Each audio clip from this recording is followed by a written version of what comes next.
viewers who will participate back home on YouTube, on the YouTube channels, watching this event from their live screens.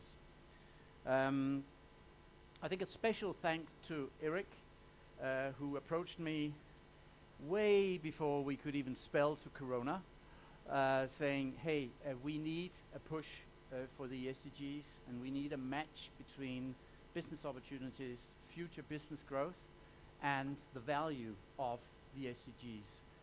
And hence this event this afternoon. So thank you so much for approaching us, saying this is my agenda, this is our agenda, we would like to push it.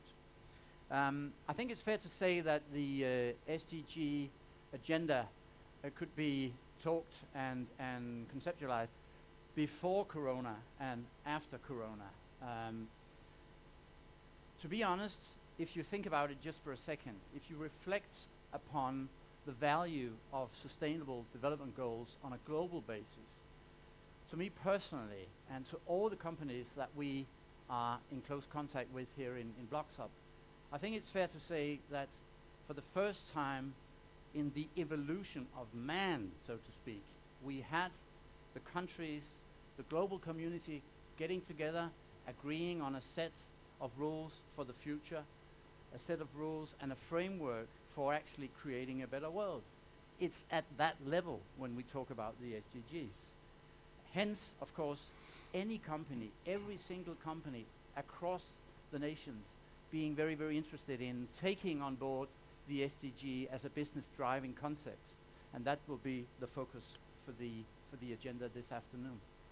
In BLOXHUB, we are very interested in how to push the SDGs, and I would say especially SDG 11 in creating more resilient and safe and healthy and livable cities, but also, of course, SDG 17 about creating partnerships. That is sort of the basics, the foundation for actually setting up BLOXHUB back in the days some 4 years ago. How can we push the urban agenda, and how can we do that through new partnerships? So we've taken on board the SDG 11 and 17 from the word go, and hopefully this afternoon you'll get lots of inspiration to how can you onboard the SDG mindset onto your business and business growth. And for that, we've asked Nikolaj Sveistrup to help us in facilitating, moderating the debate this afternoon. So again, a warm welcome to BLOXHUB, based on SDG 11 and 17, and a warm welcome to you for taking part of this event this afternoon. Thank you so much, and on to you, Nikolaj. Thank you. Thank you. Thank you very much, Torben, and thank you for housing this very important event today. I'm very pleased to be here. As Torben said, my name is Nikolaj, and I have my own company called Urban Agenda, trying to make a different way and a lot of discussions in how we develop the agenda. And I'm also associated partner in the Copenhagen Institute for Future Studies.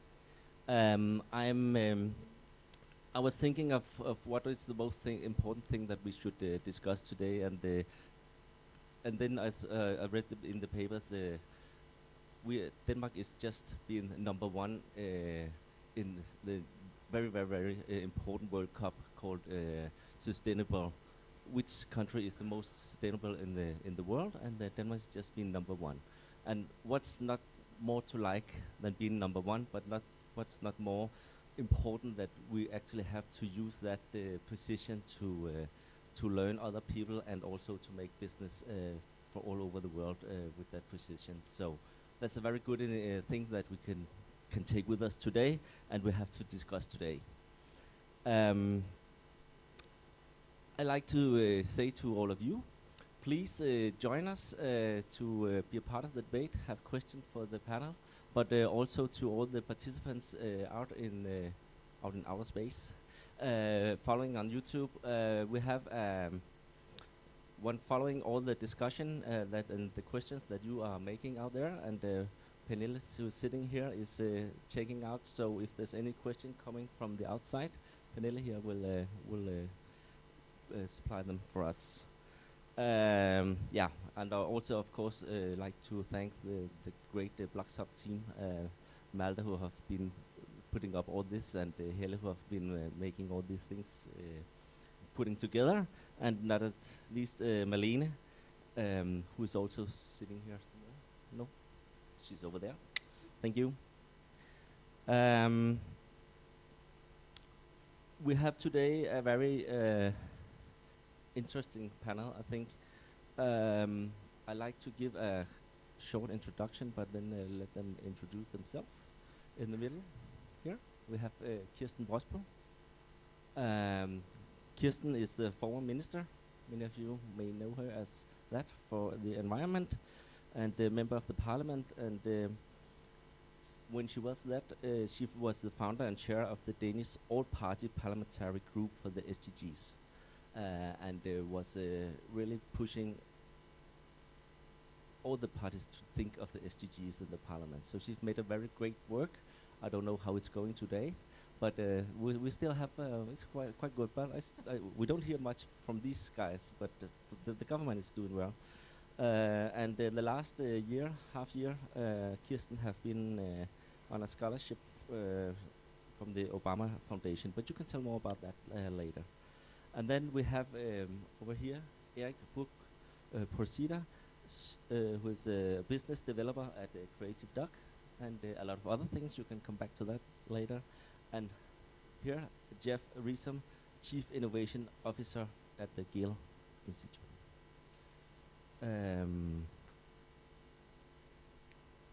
First of all, I would like to ask you three, during all this Corona lockdown, what is the things you have gone through this? Have you made any experiences that was different from the normal way? I think we all have, but what did you have? Kirsten, will you please start? Well, for me it was a transformation from New York to Samsø. I came back in the beginning of March I was at Columbia University and had to travel back just before the lockdown. Went to my cabin in Samsø, and I was basically on Zoom from Samsø for 3 months. So yeah, it's been a transformation, but also lessons learned.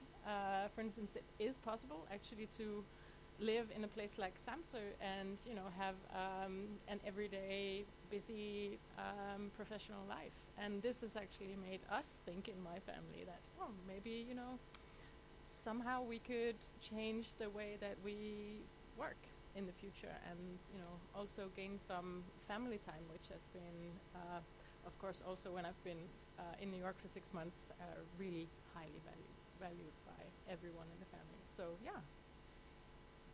Thank you. Yeah. To keep it mostly business-like, there have been a lot of long walks with friends and associates and so on. And even though that I've gained weight, I found out when wearing my pants today. So I've not lost weight either, I thought I would do. But I think the daily business, the consultancy business of Creative Duck have gone on hold because people is in a waiting mode. Where will it all happen and so on. So being a partner and consultant to, so to say, venture building and company building as we do, 450 people of us within Europe, it has been stalled. On the very positive front, I'm also spending some 1/3 of my time on projects in less developing countries. That has taken a fast pace. Not because that they've also gained COVID money and so to say subsidies, because I mean all these countries we know there's a lot of support to be done, and many times it's down prioritized because you cannot find the time to do these odd things. It's down the rank, but suddenly everything was stalled in the industrial side of the world. So suddenly we saw a fast pace on many projects in the less developed countries. So we're working on a fund where we're raising a $1 billion equity fund based on the Global Climate Foundation together with the R20, which is Arnold Schwarzenegger NGO in Switzerland. And we've actually picked up 3 to 6 months in the work because everyone was stalled at home. They could sign the documents, they could take phone calls and so on, not traveling around. So in the less developing countries, developing projects have gone fast pace. At home it has been stalled, but of course businesses are picking up now. Yeah, thank you very much. Cool, a lot of things to think about there from my own last 3 months. I think a little personal thing I've done differently, I've used the city and my neighborhood in a different way. Maybe people can relate with that. And then also as an American, as you can tell from the accent, I've always enjoyed living in Denmark, but I think this sort of global crisis and the way that this little bubble of utopia in Denmark has been able to handle it has been also quite eye-opening for me to see what happens when the government shows leadership and when people trust the government and when citizens are really care about one another and follow the rules. Has been amazing to see firsthand through this whole crisis. So be thankful that you live here. It's not like this everywhere else. Thank you. If you didn't know. We indeed are, and that's also one of the reasons that we are here today, because we like to get a lot of other people to live the way, not imperialistic, but just inspiring other people to do things that we do here. When you see, except maybe Sweden, we don't do Swedish bashing here, but we a lot of the countries was actually done well is a lot of the welfare countries. So is there something to learn, something to look at in this period at these countries? But maybe Kirsten, could you please start with this kind of political view on how the SDGs and your reflections from your stay. Now you have been doing, as I said, a lot of things here in Denmark, and then you went abroad for, well, not so long as you wanted to, but you still you have met a lot of people from all over the world. What kind of reflections did that give you? Did you bring something special with you when you talked to the other people? Was there some findings or something that you said, okay, maybe we should have thought of that here in Denmark? Well, it has definitely, so for me, my mission with going to Colombia and doing the Obama Foundation Scholarship was to look at how I might scale some of the work that I did in Denmark on SDGs. So my work in my last term in Parliament was very much focused on the national implementation and how we could have an architecture and a structure around how we wanted to implement the 2030 agenda in Denmark. And of course, I had some interaction with the with other colleagues around the world, but not as much as I would have liked to.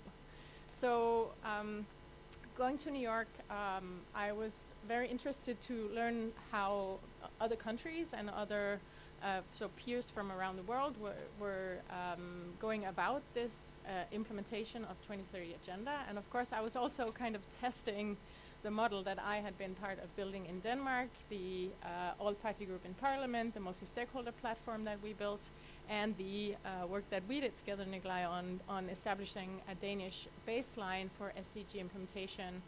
And my experience was that when I talked to people about this, both in academia and my colleagues on the Obama Scholars Program, and people from the UN and from the business sector, it seemed that what we had done and the kind of architecture we created is quite unique, which was also my hypothesis, but it was kind of that test of like proof of concept that I wanted to make, and it definitely confirmed that hypothesis that the fact that we were able to establish a broad cross-party coalition around SDGs and also reach out to stakeholders from all different sectors in society is quite unique, and something that I believe that we could benefit from that experience, to share that experience with peers from all over the world. So what I'm looking into now is how can we create a global network, both of parliamentarians that are working on SDG implementation all around the world, but also to support them and help them build cross-party alliances and multi-stakeholder alliances in their own countries and national settings. Because I really believe that this push and the involvement of the legislator and creating a civic engagement platform for them also to discuss and develop ideas and innovative programs around SDG implementation is something that we need to get the implementation into a different gear. It needs acceleration, and it more than ever needs it now that we have experienced before the corona crisis, we had a problem that we were not accelerating fast enough, and now definitely with the setback we have experienced for the past months, we need that push. Well, I'm really thinking of how is all this globalization that we really have in a big speed all over the world, working together and so on, with this setback. Have you any thoughts about what do we do now? Because there's going to be a long time before we can do all the things we used to do, or should we do them? But do you think we will continue with the same speed of globalization?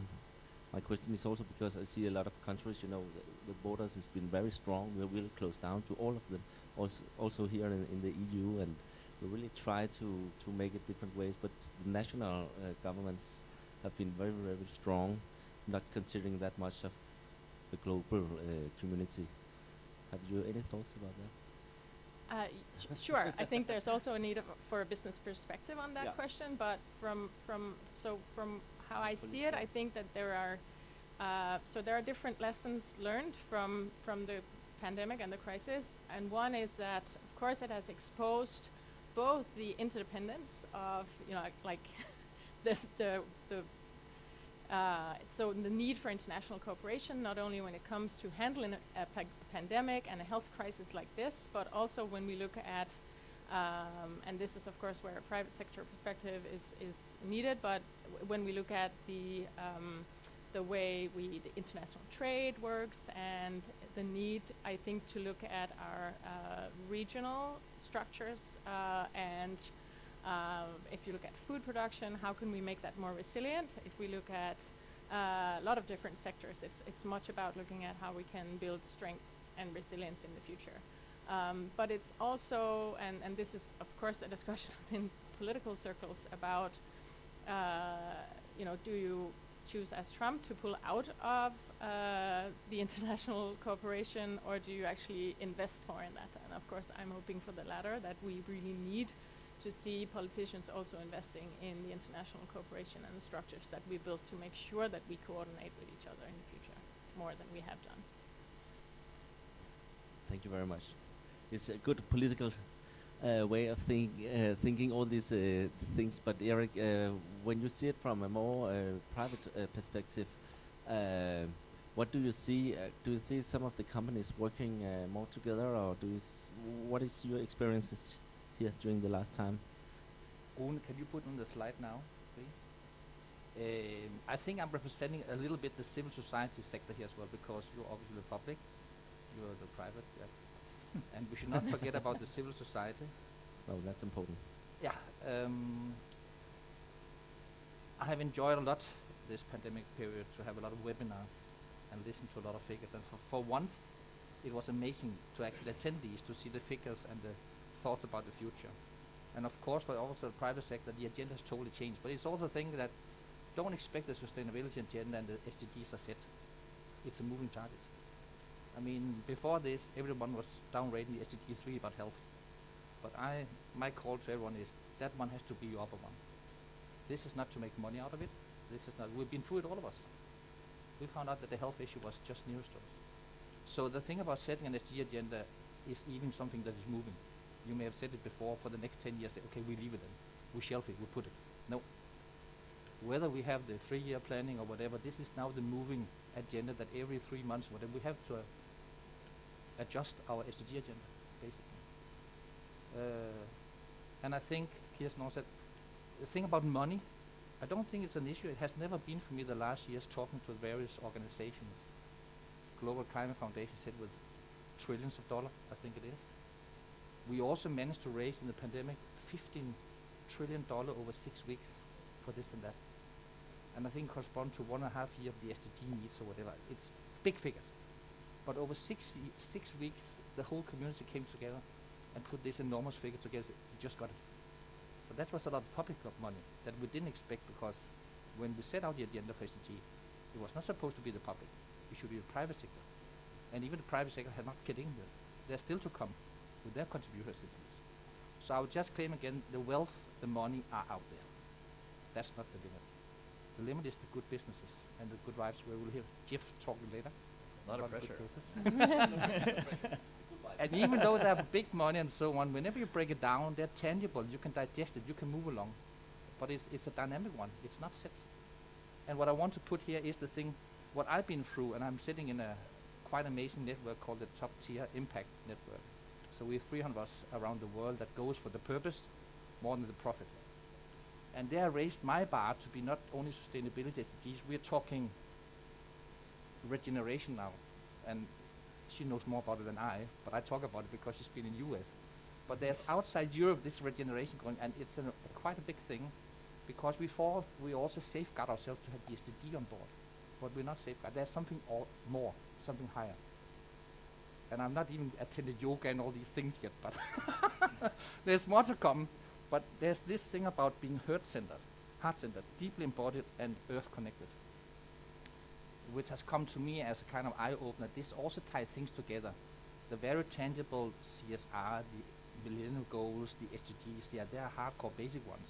But there are more on top of it. The circularity has become a bit vague, but even there's a higher level now where I see we also have to put tangible things behind to achieve this planet saving at the end of it. So that comes to the private sector company agenda. It's not enough for the CEOs to say, I've got this SDG set. Nope. Mads Nipper of Grundfos, the bar is higher. Okay, that was a direct message. And I can tell you that yoga is actually quite fine. I've tried it. You should try it. It's very good. You get a whole new perspective of life. Thank you very much, Erik. Jeff, no pressure. Yeah. You are the private sector. You're Yeah, going to save right. us all. Yeah. No, but maybe you could tell something about what have you done in Gehl to get through all this crisis, and you also have a lot of solutions. One of the big issues that we all discuss at the moment, and a lot of cities are talking about, is what to do now, post-corona. How do we get together but apart in the cities? What have Yeah. you done? I mean, so there's a couple different levels to talk about. I think, first off, we were part of a program run by Dansk Industry around from philanthropy to business, essentially. So this was a 2-year program, a lot of small and medium-sized businesses plugged in to a program to help us become better at talking in the SDG language. And I'm American, like I've already mentioned, and so I was very suspicious of anything coming from the UN. So don't trust authority or institutions, right? And so I didn't really believe in it, actually, 2 years ago. Also because I'd go around, I used to do a lot of work around the world, and I would go and talk about the SDGs, and more than one time people are like, is he talking about STDs? Because that's something else. You've experienced that, yeah.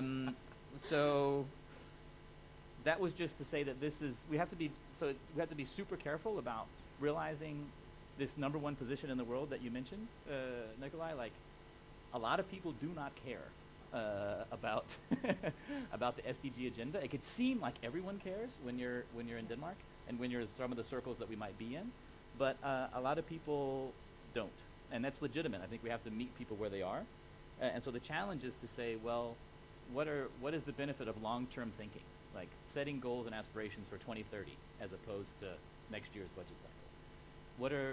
What's the ambition of being able to talk about all of the wonderful things that the SDGs represent around health and equity and climate action, and so how do you talk about those issues without making it be some giant bloated bureaucracy from the UN or something, right? But to bring it down to people's real life, everyday situation that they might have in their neighborhood or community.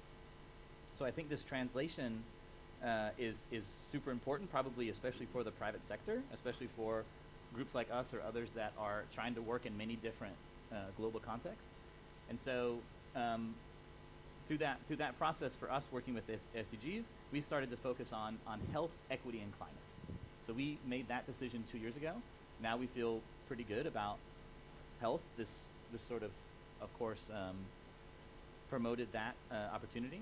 But the focus of individual health and collective health, I think, is what we work with. And then how do we design for that? How do we make sort of the healthy choice the easy choice, so that people don't have to be aware of SDG climate goals or be thinking that they're supporting some some other organization or some other mission greater than themselves. How do we design so you can just contribute positively to your own health and the health of those around you by the things that you do every day? So that, I think, is a huge challenge, and I think it's important for the private sector to work in that way. It's important for politicians, and at the end of the day, it's civil society that has to decide if the politics and the corporations are doing it right, because civil society then needs to sort of change some of their behavior without feeling like they might be changing it. So this focus on health, that came, I think, to be very fortuitous for us. The idea about equity, I think it's super, interesting to see 15,000 people demonstrate on Sunday for Black Lives Matter in Copenhagen. No idea that it's one of the, I think, like the largest demonstrations in Europe, actually, especially compared to the population of the city. Where were those voices before? And now we have that type of opportunity to talk about equity in a super interesting, I think, meaningful, hopefully constructive way. And I think if I look at these three things, health, equity, and climate, I see climate as like that's the real challenge right now, actually, because who's got time and money to actually think about that? I like to hope, and I say this in our work, right? Well, this is the great opportunity. Never waste a crisis. Use this to innovate, right? But I don't see that happening anywhere. I don't see that happening in Denmark. I don't see that happening in the city of Copenhagen. And you heard before how much I love Denmark, and of course the city of Copenhagen as being a leader. But you see, the city of Copenhagen saying, okay, we're going to take all the projects we approved 2 years ago, and we're going to do them now with the consulting groups that we agreed to do them with in the past, right? So that's great, I guess, to spend money, but that's not innovation. That's not like taking advantage of the crisis to do something different. But I get them, right? As a private company as well, we're very risk averse right now, right? We have a hard time taking on new, risky, unforeseen challenges, and that's the big question I think that we have to be honest with ourselves about climate, right? And the challenge with moving out into the unknown.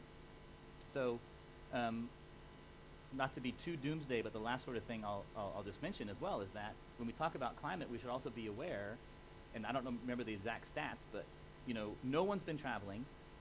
The global economy essentially shut down for 2 or 3 months, and I think we've saved like 8 or 9% global carbon emissions.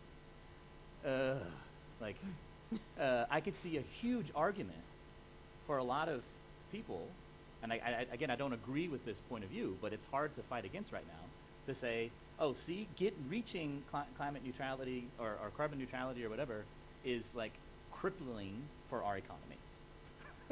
And even if it does cripple our economy, we don't get that far.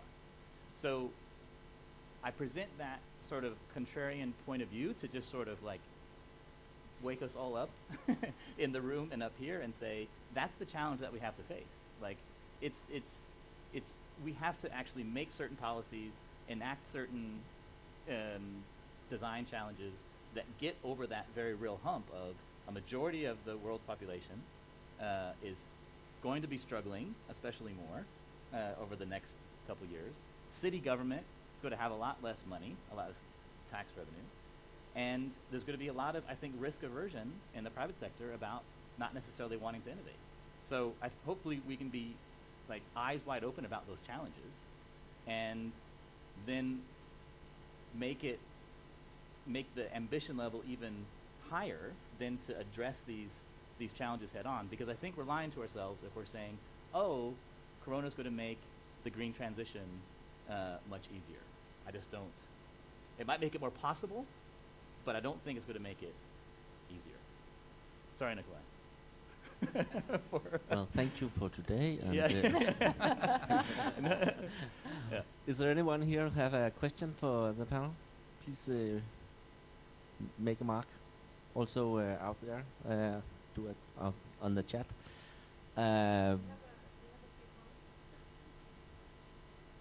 Hi, I'm Pernilla, and I'm the chat host. So I've been, and there is a wonderful comment from Renata Lopez, Miriam, to your observation, Kirsten, that we actually need implementation or systems of implementation. And Renata is saying, just as Parliament need systems to implement SDGs. Companies too need systems for contribution in terms of return of impact, even more than financial investment. Marketing communicates their efforts and engages community. But that we need, as I read it, Renata's kind of asking, or probably in line with what you followed up on, Jeff, was basically that what is it that private companies can then actually focus on rather than the financial investment, actually the systems of contribution. And I don't know if you've any reflections or comments on that. Then I have another one. Go first, Kirsten. Yeah. Well, I agree very much, and this is something that I often meet when I talk to private sector actors that are interested in working with SDGs, who are open to kind of embracing the framework and who want to increase their impact and be part of this global movement. But the question they ask is, how do you do it? How do you make a system that makes sure that this is not just a marketing and communications exercise and something that we stick 3 SDGs on our yearly CSR report, and then just using it as a communications framework, but that it's actually a transformative tool for our business. And so this is like, you need to, as a company, to make that decision. Do we really want to be part of the transformation, or is this just a marketing tool for us? And I hope that private sector actors will also say that in order to achieve this amazing vision of a sustainable society, we need to be part of that transformation. We're not going to get there otherwise. So what we need to do is not just to do more of the same, but also look at the SDGs as a strategic tool to identify areas where we can improve and where we are not doing enough today. So it's okay for me, when you've done that exercise, to use it as a communications tool, but you need to do your homework and you need to map the whole footprint of your company up against the targets of SDGs. And sometimes people are really scared when you say there are 169 targets, and you really need to familiarize yourself with that in order to take this seriously and in order to make sure that you take a transformative approach to this. So it can sometimes seem scary, but I really, really encourage that you do that and you map your footprint and your impact up against the targets, and then set your priorities up against that, and then you can start to communicate and execute your strategies and your action plans around that. Can I add and support?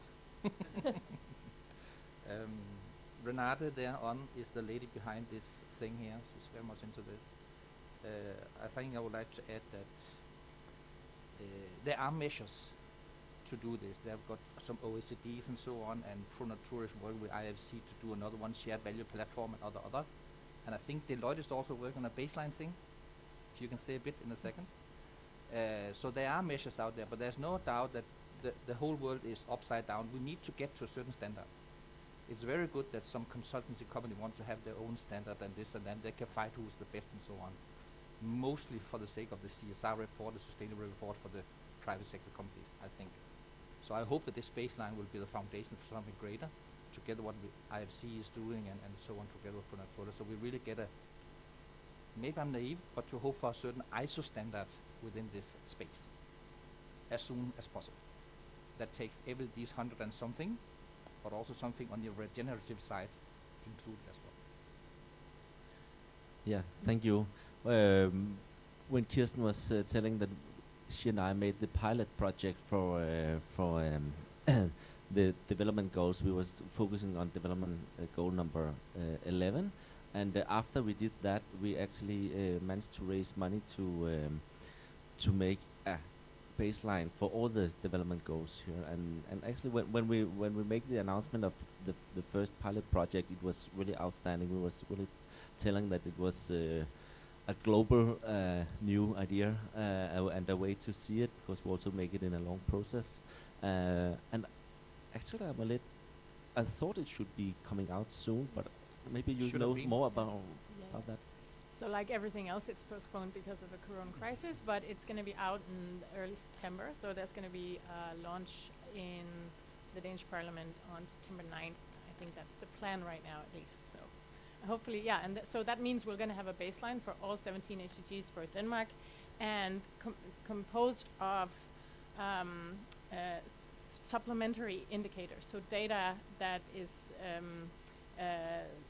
it's more measuring points than the global indicator framework set out by the UN. So that means we will be able to more focus on national points, prioritizations. So how can we measure seen from a Danish perspective, the transformative action points? So that's the whole idea behind developing national baselines. And I think in order for private sector to use that, you will still need to have an exercise internally in your company. You can't just take that baseline and say, okay, then now we're going to measure on all these indicators. It's going to be, you can use it, but you'll have to look at it as it's a national baseline, and you can use it to look at, so what are the challenges from a Danish perspective? What challenges are specific for us in Denmark, and how can we, if we work in a Danish context, how can we contribute and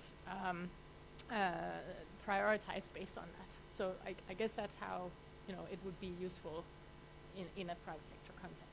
But I think that's the key. I think just having this process of thinking a little bit longer term, like again for us as a private sector company, 10-year plan instead of 3, a country thinking 10 years instead of political cycle, right? So thinking long term, I think, is a key.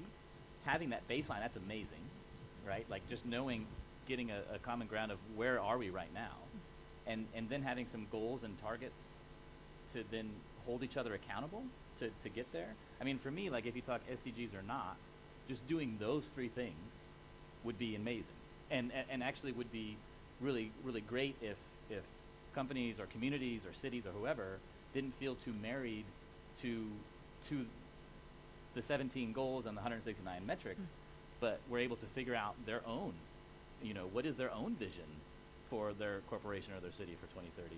How will we measure success? I think, so for me, almost like deconstructing a little bit of this process has the most potential long term for many different organizations, large and small, national and local. And I would even say, talking the same language, although it's 3 different sectors, the private, the public, and the civil, to get a common language, which would be this one. I know that a few private sector companies have been shocked by the venture capitalists and the investors nowadays, that they also start to look at SDGs. But they made their own set. So that come out the cupboard whenever they have evaluated project. That should be out at the forefront, so that we measure to the same, and we develop to the same, and we even innovate to the same. Yeah. So just get that going together would be an enormous leapfrog forward. And as you said before, the SDGs are mostly like visions, and when we have this big crisis, then we actually develop some of the goals. I mean, we have now, this is a 2030 agenda, but I mean, the world is continuing, so of course we will also continue to develop the goals. So I would tell Jeff, forget about his 3-year horizon. It's a 3-quarter horizon he can work with. Now. Okay, 3 quarters. 3 years gone. We just take some questions from here, and I just use this because I'm using this. Thank you. I'm Morten Nielsen from the International Federation of Housing and Planning. If we look back to the year of 2015-16, talking about the SDGs was just about the most sexiest things you could do. So a lot of excitement. It created a whole new narrative around sustainability. It was 2 fantastic years. Now, if we look at today, I noticed that Nikolaj is the only one still wearing the needle. Well done, Nikolaj. Hang in there. But it makes me ask if you sense some kind of SDG fatigueness. Have they become a commodity? Now it's more sexy to talk about climate change or climate adaptation. During these days, health and healthy design of cities and so forth and so on. So if this assumption, if this observation is correct, how do we revitalize the SDGs? Or should we? Or should we? Yeah. Please, any comments? Yeah, sure. I see where you. Yeah. So you're right. I guess in a way that there is some fatigue in certain sectors and in certain countries. I wouldn't say that it is a global trend at all. It's I think in some countries there was never a hype. There was never any recognition. No knowledge. Is it a STD or Right. what are you talking about, right? So I think there's it depends who you're asking. I think in Denmark, I definitely still sensed the hype before the Corona crisis. There was still a lot of activity here and an expectation that with the baseline we would see even more action happening on the back of that. But yes, in some sense you could be right that at least we need to make sure that there is no fatigue in the sectors that are really important for us. And I would say that yes, we need to make sure that we continue the pressure on key actors to really deliver. I think in a Danish context, that means that right now, given the baseline coming out, we really need to make sure that it doesn't fade out and it doesn't disappear. This baseline needs to be the basis of a new national action plan. The government is right now considering how that action plan should look like. And this needs to be a common effort to make sure that this is based on this extremely thorough work that has been done. So that's one point for a national context. In the international context, I think we still have a huge job of making sure that the holistic approach to sustainability is the approach that is used. And if you call it SDGs or not, maybe that's not what is more important, but it is a holistic approach. What I experienced, for instance, in the US is that resilience and climate is what is on everyone's mind, and this is where all the money is going. So there is definitely a huge job in making sure that we don't forget to talk about the social and economic aspects, and that, for instance, in this situation we're in right now, I believe the debate on the global economic model and economic growth and what that means should be like the discussion we're having, right? So how do we make sure that we don't go back to business as usual, but that we right now have this discussion on a global level about the economic model of the future that can make sure that it's not just about a narrow focus on economic growth, but it's also about building a robust and sustainable society for the future. So I believe that we need to focus on a holistic approach, and that is where I believe SDGs is an excellent tool and an excellent framework, not least because the whole world has agreed to it and we can use it to hold governments accountable. But there are other ways that could be just as fine, but I think the strength is that it is a language that is now spoken all over the world. Yeah, I'm Danny from Swaco. We as a really large company has the resources, and we've been doing a lot of work with the SDGs, but there's a lot of smaller companies, there's a lot of municipalities in Denmark and other European countries that are actually not, I'm not saying they're not getting it, but it's hard to eat, as you say, there's 100-ish terms, and what do I do? Do I do everything or do I do something? So the baselines that are coming out now for Denmark, is that going to make it easier for smaller companies or medium-sized companies to actually figure out how do I do this, or do I just do something? We are 17,000 employees and we have a huge impact on everything. So yeah, it's good for us that we do it and that we counsel about it, but our perspective of it is that the really huge amount of medium and small-sized companies, yeah, we're wearing a pen and we know that there's something about saving the world, but how do I go about it? But if they had the resources, yeah, they would do it. And this is not an economic perspective, because I don't think for the medium-sized companies and small companies, it's not about the money. It's about how do I do it and how do I not do it wrong. So is the baseline going to make it easier for everybody else?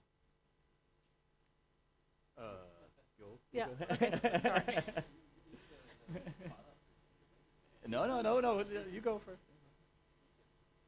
So, why I believe the baseline is so important is because it localizes and it looks at SDGs in a national context and in a local context. So what I'm hoping that it can do is that it can make it more relevant to municipalities, to SMEs in Denmark, to look at, oh, so this is what SDG 11 means in a Danish context. It's not about how many people are living in slum, because in Denmark that's, the statistics Denmark reports to the UN that is 0, which is why Denmark is performing so well on SDGs. We're not only number 1 when it comes to climate action, we're also number 1 in the SDG index, because, the global indicators were formulated in a global framework, and many of the indicators are pointing to the global south, which means Denmark comes out performing really well. So what this baseline will mean is that, maybe we're actually, we also have challenges when it comes to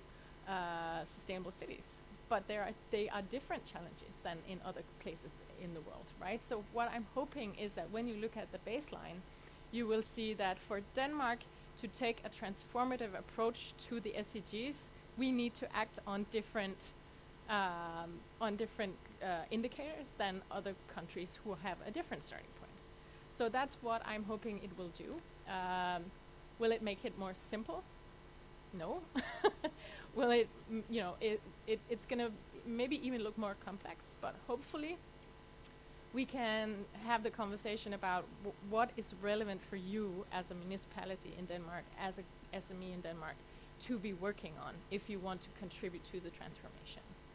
If you're a company that's working globally, it's a different discussion, right? Because then you have to focus on supply chains. What about the people you employ in other countries? It's another game, but hopefully this will make it more relevant to you. Yes, and one of the things that we was discussing a lot when we made the pilot project is that this is a baseline. It's only saying where we are now. You don't have the targets. It's a political discussion. Where should we go? So when you get all these numbers, okay, the development has been doing like this. Should we go there? Should we go down? All this we have to follow up. So there's a big discussion coming up, I think, of what is actually the goal for this, because now we've got to have all the numbers of where we are now. Some of them are easy for us, how many people die in the traffic, and we have numbers for that, and we have some goals, and it's going up and down, but then we can have a political discussion. Should it be not be 200 but 100 or 50 or 0? So yeah. I haven't got my 17 SDGs. I was never given, and I've decided I'm not going to buy it. I'm going to have it from someone. I'll buy one for you. But it's pretty much in my heartbeat, I would say.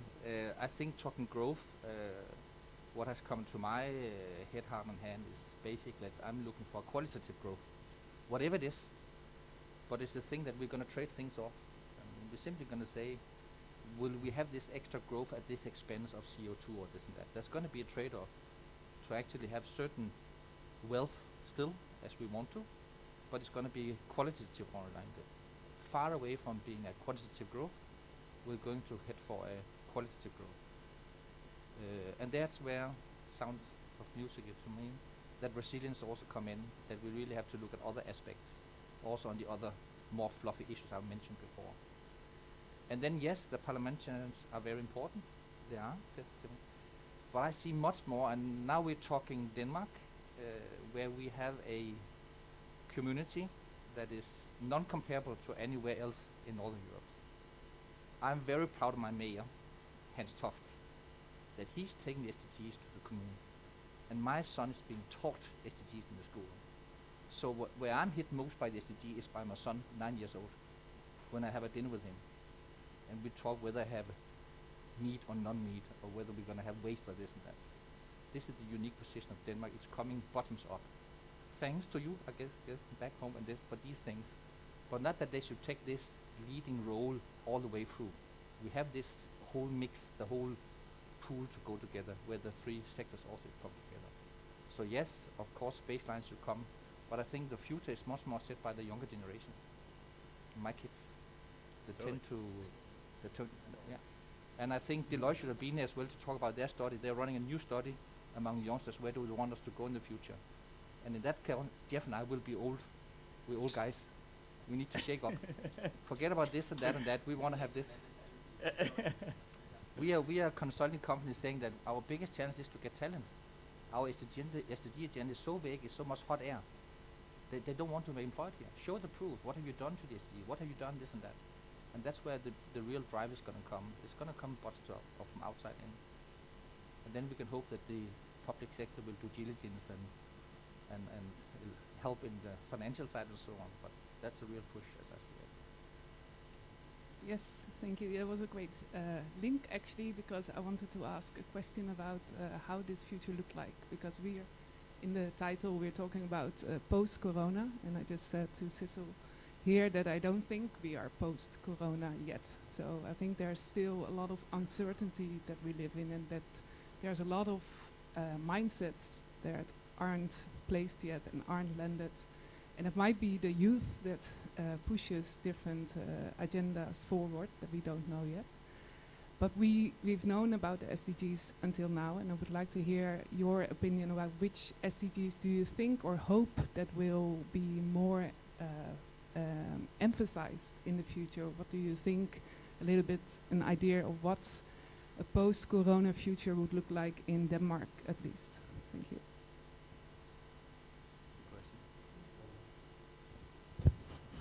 I made up mine 3, so it's over to you first. Jeff, I know which 3. Anyone? Yeah, no, it's a great. Well, they're making me start so they can think of something smart to say while I ramble on over here. Super important question. I mean, I think what we tried to learn, like, so and I didn't mention it before, but we tried to like get some data about how Danish cities worked during the lockdown, and I think that information is maybe giving us a little bit of a view about what the future might be. And so some of the like 3 things we found is that 3 or 4 things, but one is like city centers, I think, are really going to have to work harder than before, to reinvent themselves, right? So people have been used to shopping online, working from home, and so the idea of like going into downtown something is going to look different, I think, in the future. I think I would love if city centers and cities in general weren't just places of mass consumption, but became places of production. And I don't mean just growing stuff, but also like different types of social connections or different opportunities to make stuff together. And so I'd love to see a post-corona city center, a downtown area that was productive, socially, economically, environmentally.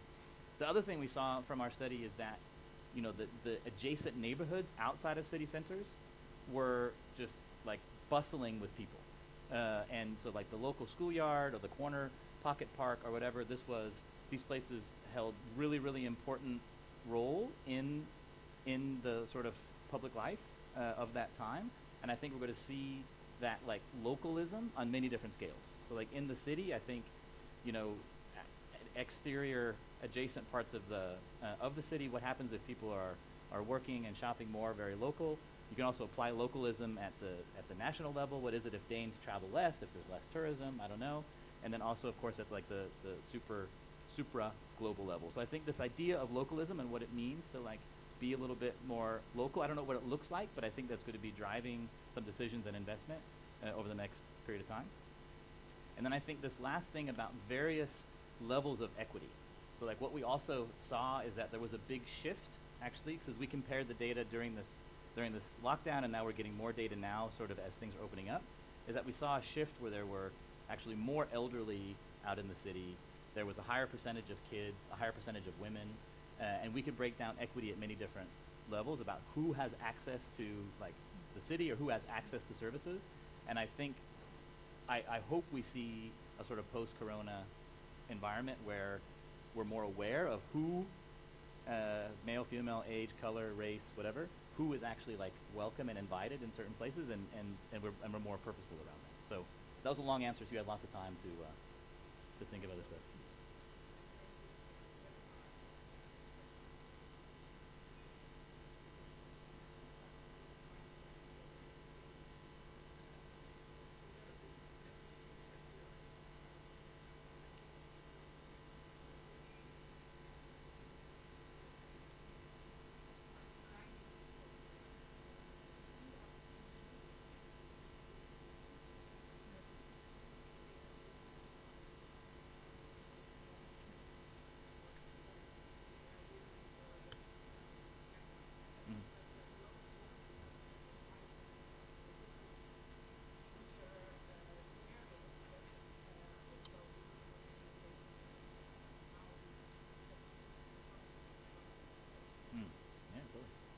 Yes, we just have one short comment from. Particularly because I've promised them that. Just to say, Ida Sophia Carolyn is saying we should innovate, but I would say we need to innovate how to solve the problems, not just that we need to solve the problems, but how. And I think you've addressed that. But she's also saying to your comment, Kirsten is right in terms of the mapping and transition. You don't choose 1, 2, or 5 SDGs that are already fit your business. It is not a smørgårdsbrød. Translate that. Where you take what you want, you need to develop. And as a concrete example, Ida Sophia is then following up saying there's B Corp that offers a tool helping businesses in their SDG journey. And then from Neda Garanfa, the last comment, we all need to take part. I think that is in continuation of what Kirsten was saying. But there's little point in showing off how we can go to Mars and how many rockets we can make when people are dying from pollution and viruses. So that might be a hint to your top 3 SDGs. Well, on my 3 SDGs, they are the health SDG 3. I mean, whether this is going to be for 1 year, 10 years, it's going to be the highest ranking one. And then, of course, SDG 2, food. I mean, we have felt it ourselves. People buying in enormously whenever there's a bit of a shake up in the economy, right? So getting some resilience into the food supply, so we're going to source from near us and closer to us. We're talking not big farming now, we're talking vertical and horizontal farming in Benelux and so on. I mean, it's a matter about getting things from nearby yourself. And then working conditions. We have also experienced ourselves, should we sit there and here, and can we be together without feeling each other and so on? Coming along with the qualitative growth. So SDG 3, 2, and 8 is those of priority going near future forward for me. Well, Jeff, do you have a last? We are running out of time, so I think it was a good final remark, even that you didn't know it was. But you can also have one. I'm okay. You go. You got 2 minutes. You have one minute. Yeah, okay.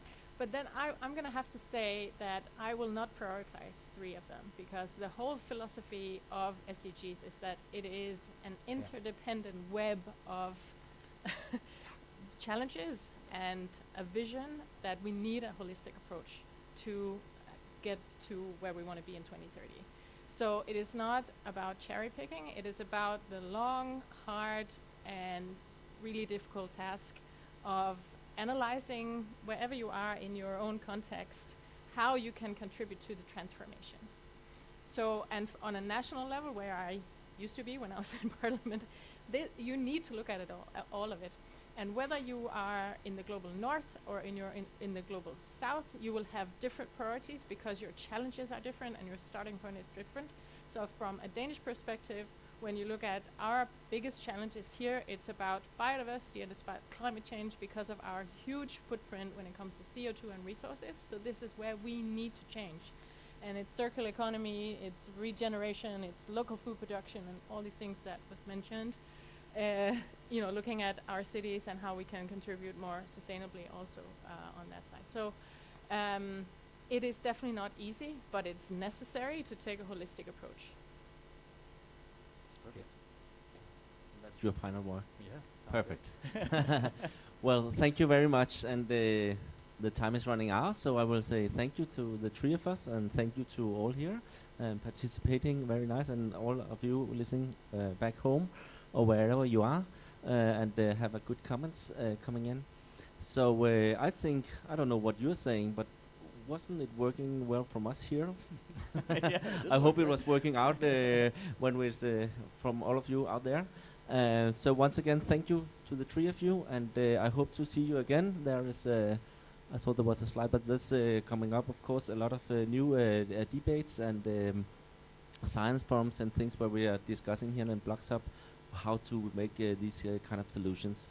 I think the 24th of June we have also have a debate of also what's happening with those this post-corona, or is it post? Yeah. Thank you very much.